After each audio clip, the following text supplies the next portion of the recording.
ಚುನಾವಣೆ ಏನೋ ಶುರುವಾಗ್ತಾ ಇದೆ. ಆದರೆ ಮಂಡ್ಯ ಚುನಾವಣೆ ಇಲ್ಲಿಯವರೆಗೂ ಪಡ್ಕೊಂಡಿದ್ದ ಅಬ್ಬರವನ್ನು ಅದ್ಯಾಕೋ ಕಡಿಮೆ ಮಾಡಿಕೊಂಡಿದೆ. ಈ ಬಾರಿ ಮಂಡ್ಯ ಚುನಾವಣೆಯ ವರಸೆಯೇ ಬೇರೆಯಾಗಿರುತ್ತೆ. ಕಳೆದ ಬಾರಿಯಂತೆ ಮಂಡ್ಯ ಚುನಾವಣೆಯ ಅಬ್ಬರ ಈ ಬಾರಿ ಇರೋದೇ ಇಲ್ಲ. ಹಾಗಾದರೆ ಪ್ರತಿ ಬಾರಿ ಕಲರ್ಫುಲ್ ಅನ್ಸ್ಕೊಳ್ತಿದ್ದ ಮಂಡ್ಯ ಲೋಕಸಭಾ ಚುನಾವಣೆ ಸಪ್ಪೆ ಆಗಿಬಿಡುತ್ತಾ? ಇಲ್ಲ. ಇಲ್ಲಿ ಒಂದು ಗೆಲುವಿನ ಮರ್ಮವನ್ನು ಕಾಂಗ್ರೆಸ್ ಹಾಗೆ JDS BJP ಪಕ್ಷಗಳು ಅರಿತುಕೊಂಡು ಬಿಟ್ಟಿವೆ. ಹಳೆ ಮೈಸೂರು ಭಾಗದಲ್ಲಿ, ಅದರಲ್ಲೂ ಕೂಡ ಹಾಸನ ಮಂಡ್ಯ ಭಾಗದಲ್ಲಿ ಚುನಾವಣೆಯನ್ನು ಗೆಲ್ಲಬೇಕು ಅಂದರೆ ಆ ಒಂದು ಸೀಕ್ರೆಟನ್ನು ಅರಿತಿರಲೇಬೇಕು. ಇದು ಕಳೆದ ವಿಧಾನಸಭಾ ಚುನಾವಣೆಯಲ್ಲಿ, ಲೋಕಸಭಾ ಚುನಾವಣೆಯಲ್ಲಿ ಪ್ರೂವ್ ಆಗಿದೆ.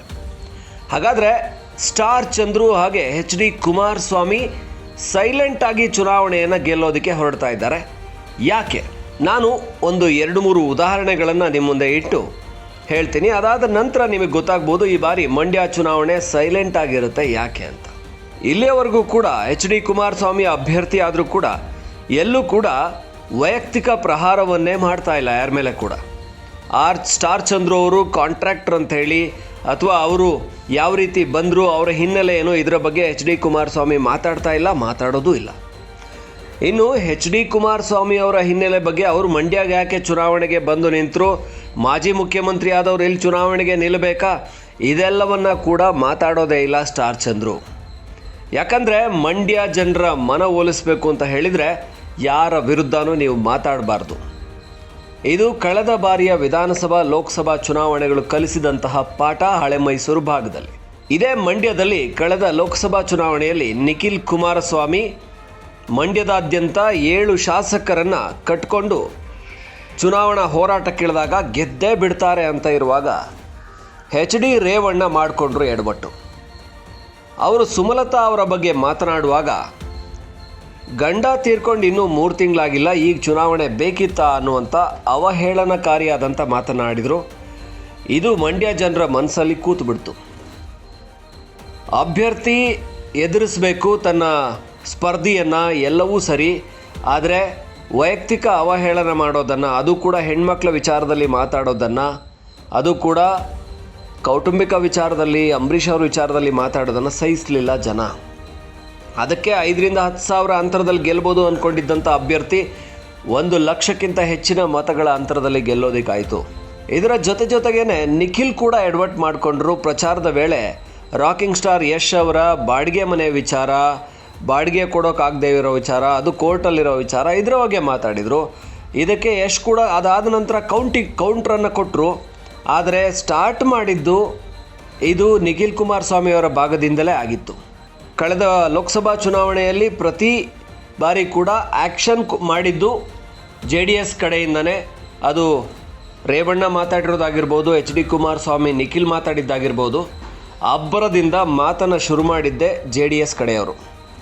ಹಾಗಾಗಿ ಚುನಾವಣೆಯನ್ನು ಸೋಲೋದಕ್ಕೆ ಇಲ್ಲಿ ಕಾರಣ ಆಯಿತು.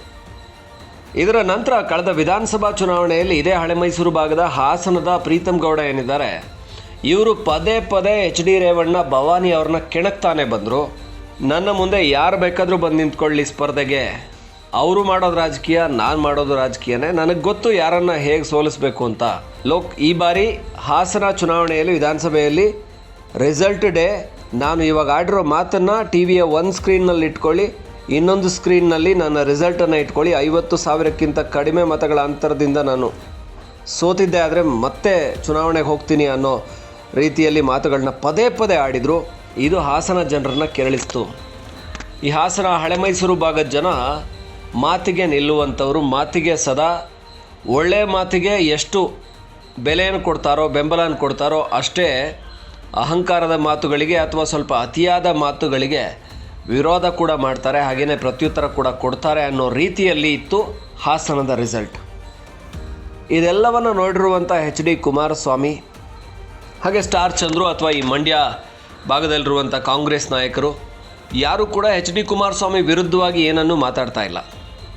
ಅಭ್ಯರ್ಥಿಯಾಗಿ ಕಣಕ್ಕಿಳಿಯೋ ಮೊದಲು HD ಕುಮಾರಸ್ವಾಮಿಯವರು ಅಥವಾ ನಿಖಿಲ್ ಕುಮಾರಸ್ವಾಮಿಯವರ ಬಗ್ಗೆ ಇಲ್ಲಿಗೆ ದೇವೇಗೌಡರ ಕುಟುಂಬ ಯಾಕೆ ಬರಬೇಕು, ಅವ್ರಿಗೆ ಅವ್ರದ್ದೇ ಆದ ಕ್ಷೇತ್ರಗಳಿಲ್ವಾ ಅನ್ನೋ ರೀತಿಯಲ್ಲಿ ಮಾತನಾಡಿದ್ರು. ಬಿಟ್ಟರೆ HD ಕುಮಾರಸ್ವಾಮಿ ಕಣಕ್ಕಿಳಿದ ನಂತರ ಅವ್ರ ಬಗ್ಗೆ ನೇರವಾಗಿ ವಾಗ್ದಾಳಿಗೆ ಎಲ್ಲೂ ಎಳಿತಾ ಇಲ್ಲ. ಯಾಕೆಂದರೆ ಮಂಡ್ಯ ಭಾಗದ ಜನರಲ್ಲಿ HD ಕುಮಾರಸ್ವಾಮಿ ಅವ್ರ ಬಗ್ಗೆ ಒಂದು ಸಾಫ್ಟ್ ಕಾರ್ನರ್ ಇದೆ ಅನ್ನುವಂಥದ್ದು ಗೊತ್ತಿರುವಂಥ ವಿಚಾರ. ಹಾಗಾಗಿ ಎಲ್ಲೂ ಕೂಡ ಎಚ್ ಡಿ ಕುಮಾರಸ್ವಾಮಿ ಅವ್ರನ್ನ ವಿರೋಧಿಸ್ತಾ ಇಲ್ಲ. ಇವರು ಮಂಡ್ಯಕ್ಕೆ ಬರಬಾರ್ದಾಗಿತ್ತು ಅನ್ನೋದು ಇದ್ದರೂ ಕೂಡ ಅದು ಜನರ ಮನಸ್ಸಲ್ಲಿ ಇರಲಿ, ಜನರ ಮನಸ್ಸು ಮತ ಆಗಿ ಪರಿವರ್ತನೆ ಆಗುತ್ತೆ.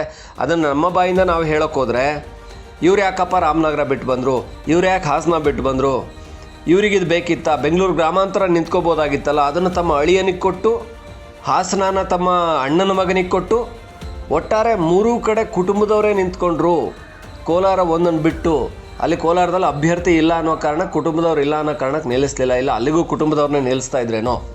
ಇದನ್ನೆಲ್ಲ ಹೇಳೋದಕ್ಕೆ ಹೊರಟ್ರೆ ಜನರಿಂದ ನೇರವಾಗಿ ನಾವು ಟೀಕೆಗೆ ಗುರಿಯಾಗಬೇಕಾಗುತ್ತೆ. ಅಂದರೆ ಜನರ ಮನಸ್ಸಲ್ಲಿ ಇವರು ಕುಮಾರಸ್ವಾಮಿನ ವಿರೋಧಿಸ್ತಾ ಇದ್ದಾರೆ, ಮಾಜಿ ಮುಖ್ಯಮಂತ್ರಿ, ಈ ಥರದ್ದೆಲ್ಲ ಬರುತ್ತೆ. ಆ ಕಾರಣಕ್ಕೆ ನಾವು ಮಾತಾಡಬಾರ್ದು ಅಂತ ಕಾಂಗ್ರೆಸ್ನವರು ಕೂಡ ಸೈಲೆಂಟ್ ಆಗಿದ್ದಾರೆ. ಇನ್ನೊಂದು ಕಡೆಯಲ್ಲಿ ಎಚ್ ಡಿ ಕುಮಾರಸ್ವಾಮಿ ಕೂಡ ತಾನು ನೇರವಾಗಿ ಎಲ್ಲೂ ಮಾತಾಡ್ತಾ ಇಲ್ಲ. ಸ್ಟಾರ್ ಚಂದ್ರು ಯಾರು, ಅವರು ಯಾಕೆ ಅವ್ರ ವಿರುದ್ಧ ಸ್ಪರ್ಧೆ ಮಾಡೋದ್ರಿಂದ, ಅವ್ರನ್ನ ಸೋಲಿಸೋದ್ರಿಂದ ನನಗೆ ನೀವು ಕೊಡಬೇಕಾಗಿರೋದೇನು, ಇದು ಯಾವ ವಿಚಾರಗಳು ಕೂಡ ಎಚ್ ಡಿ ಕುಮಾರಸ್ವಾಮಿ ಮಾತಾಡ್ತಾ ಇಲ್ಲ.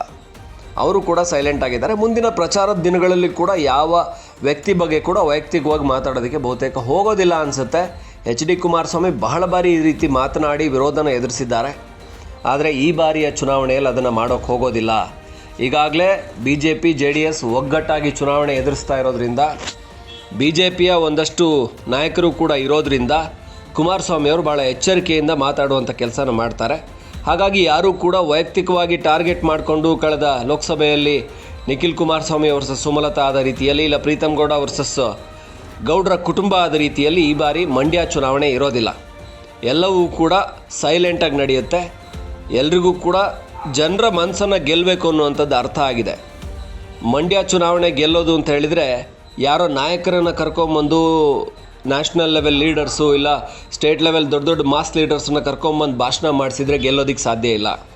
ಇಲ್ಲ ಸಿನಿಮಾ ಸ್ಟಾರ್ಸ್ಗಳನ್ನು ಕರ್ಕೊಂಬಂದು ಕೂಡ ಪ್ರಚಾರ ಮಾಡಿಸಿದ್ರೂ ಗೆಲ್ಲೋದಕ್ಕೆ ಸಾಧ್ಯ ಇಲ್ಲ. ಮಂಡ್ಯದಲ್ಲಿ ಗೆಲ್ಲಬೇಕು ಅಂತ ಹೇಳಿದರೆ ಜನರ ಮನಸ್ಸನ್ನು ಗೆಲ್ಲಬೇಕು. ಹಾಸನದಲ್ಲಿ ಗೆಲ್ಲಬೇಕು ಅಂದರೆ ಜನರ ಮನಸ್ಸನ್ನು ಗೆಲ್ಲಬೇಕು. ಹಾಗಾಗಿ ಯಾವುದೇ ಕಾರಣಕ್ಕೂ ವಿರೋಧ ಕಟ್ಕೋಬಾರ್ದು, ಯಾರ ಬಗ್ಗೆ ಕೂಡ ನೆಗೆಟಿವ್ ಮಾತಾಡೋಕ್ಕೆ ಹೋಗಬಾರ್ದು.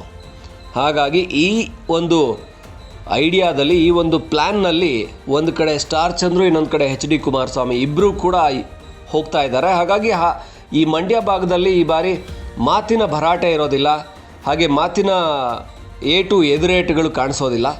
ಸೈಲೆಂಟಾಗಿ ಚುನಾವಣೆ ನಡೆಯುತ್ತೆ. ಹಾಗೇನಾದರೂ ಕಾಣಿಸಿದ್ದೇ ಆದರೆ ಬಹುಶಃ ಅದು ಬೆಂಗಳೂರು ಗ್ರಾಮಾಂತರ ಭಾಗದಲ್ಲಿ ಕಾಣಿಸ್ಬೋದು, ಇಲ್ಲಾಂದರೆ ಹಾಸನ ಭಾಗದಲ್ಲಿ ಸ್ವಲ್ಪ ಕಾಣಿಸ್ಬೋದು. ಯಾಕೆಂದರೆ ಅಂಥ ಇಬ್ಬರು ದೊಡ್ಡ ದೊಡ್ಡ ಅಭ್ಯರ್ಥಿಗಳು ಇಲ್ಲಿ ಕಾಣಿಸ್ಕೊಳ್ತಾ ಇಲ್ಲ. ಈ ಮಂಡ್ಯ ಭಾಗದಲ್ಲಿ ಕಾಣಿಸ್ಕೊಳ್ತಾ ಇರುವಂಥ ಸ್ಪರ್ಧೆ ಬೇರೆ ಭಾಗದಲ್ಲಿ ಇರೋದಿಲ್ಲ ಅಂತ ಅನ್ನಿಸ್ತಾ ಇದೆ. ಈ ರೀತಿ ಸೀಕ್ರೆಟಾಗಿ ಚುನಾವಣೆಯನ್ನು ಸೈಲೆಂಟಾಗಿ ಗೆಲ್ಲುವಂಥ ಪ್ಲ್ಯಾನ್ನಲ್ಲಿ ಎಚ್ ಡಿ ಕುಮಾರಸ್ವಾಮಿ ಹಾಗೆ ಸ್ಟಾರ್ ಚಂದ್ರು ಪ್ಲ್ಯಾನ್ ಮಾಡ್ತಾ ಇದ್ದಾರೆ ಅನ್ನಿಸ್ತಾ ಇದೆ ಸದ್ಯಕ್ಕೆ.